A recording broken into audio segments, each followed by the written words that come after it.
What's the matter? Mario asked once he saw she was kind of in a daze. Nothing, just thinking about life. Alessandra took the food and jug from him. She didn't want to keep him outside for much longer. 3 hours more to go, and then there will finally be peace. Alessandra, it'll get better soon. The rumors, the way you live, the relationship you have with your father, everything will get better one day. Mario reassured her. Are you trying to give me that whole rainbow at the end of... No.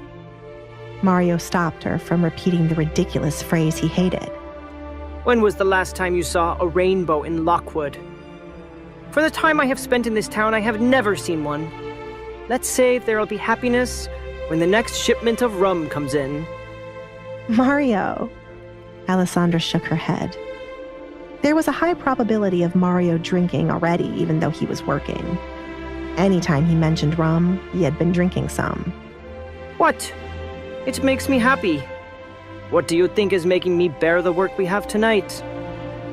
I wouldn't waste rum on those guests. They'd prefer the wine anyway. I slipped you something nice. He patted the jug, which was now in her hand. You will get to enjoy the night with this. I don't get drunk easily. It was thanks to Mario slipping her drinks and their drinking moments that she realized she had a high tolerance for such drinks. Just enjoy it. You don't have to be drunk to enjoy it. I'll see you tomorrow, okay? He went back inside without waiting to hear anything more she had to say. He was already in hot water for leaving the kitchen for so long the first time. Okay, she replied. Alessandra looked down at the food and drink before taking one final glance at the kitchen door. Time to head back.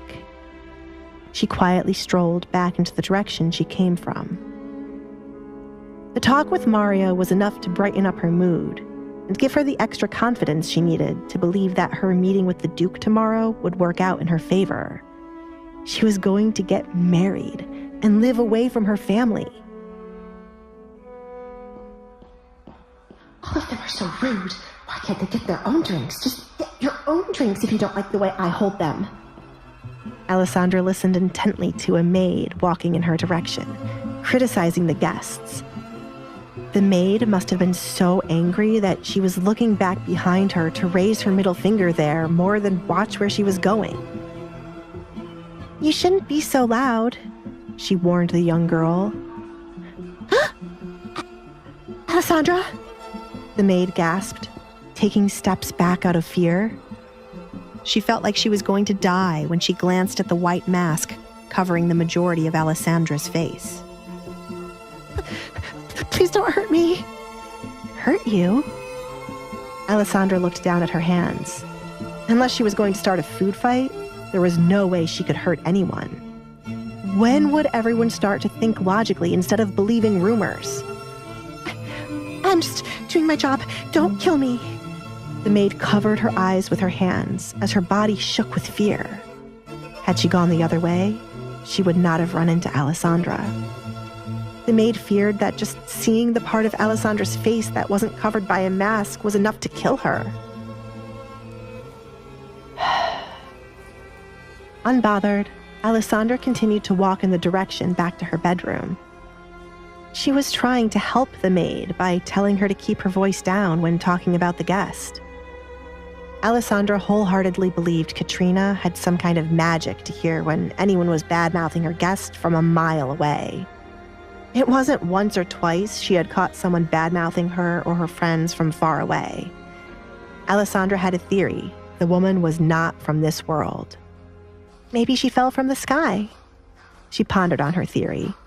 It was possible. Alessandra passed the area where she had stumbled upon Edgar, going to a door on the opposite side of the home from the kitchen. It led her to a room filled with gardening supplies, and on the inside was another door, taking her out to an empty hall. Her father did not enjoy his guests wandering around the house, other than where he had marked the party to be, in order to avoid gossip about the smallest thing. Alessandra skipped and twirled now that the music was louder. All she was missing was a fancy dress and her partner. "You're playing better music now." To the left of where the party was going on was Alessandra's room. The hall to her bedroom was slightly dark, as the fire in the lanterns was dying since no one came to check on them. Still, that didn't bother Alessandra, as she placed the jug on the floor to have one hand free to open the door of her room. She was greeted by a faint sound on the inside. "Kitty." Alessandra looked down at the white kitty she found. "I told you not to come to the door. If someone else saw you, they would have taken you away. Do you wish to leave my side?"